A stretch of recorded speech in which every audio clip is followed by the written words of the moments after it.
Induction motors are the most commonly used electrical machines. They are cheaper, rugged, and easier to maintain compared to other alternatives. In this video, we will learn the working of a three-phase squirrel cage induction motor. It has two main parts: stator and rotor. Stator is a stationary part, and rotor is the rotating part. Stator is made by stacking thin-slotted, highly permeable steel laminations inside a steel or cast iron frame.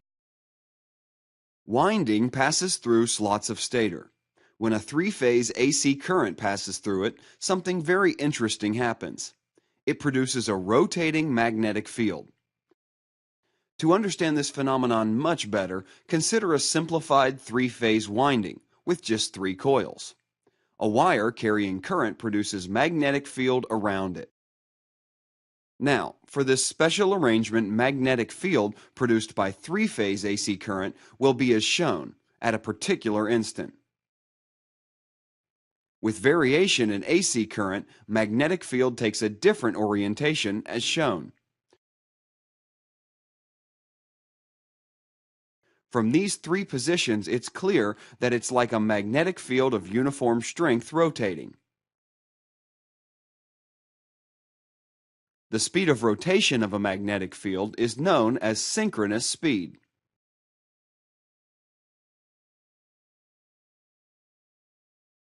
Assume you're putting a closed conductor inside it. Since the magnetic field is fluctuating, an EMF will be induced in the loop according to Faraday's law. The EMF will produce a current through the loop. So, the situation has become like a current-carrying loop is situated in a magnetic field. This will produce magnetic force in loop, according to Lorentz law. So, the loop will start rotating. A similar phenomenon happens inside an induction motor also. Here, instead of a simple loop, something very similar to a squirrel cage is used. Three-phase AC current passing through stator winding produces a rotating magnetic field.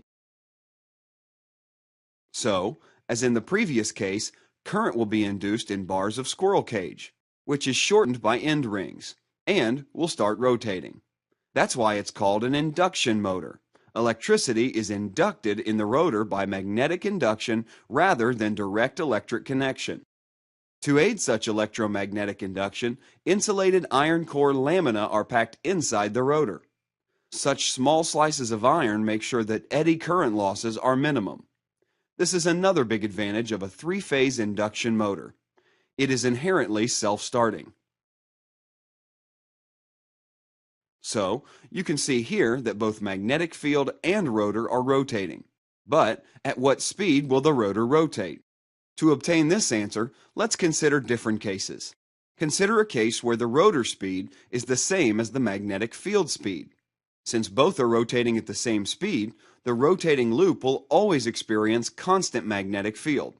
So, there won't be any induced EMF and current. This means zero force on rotor bars.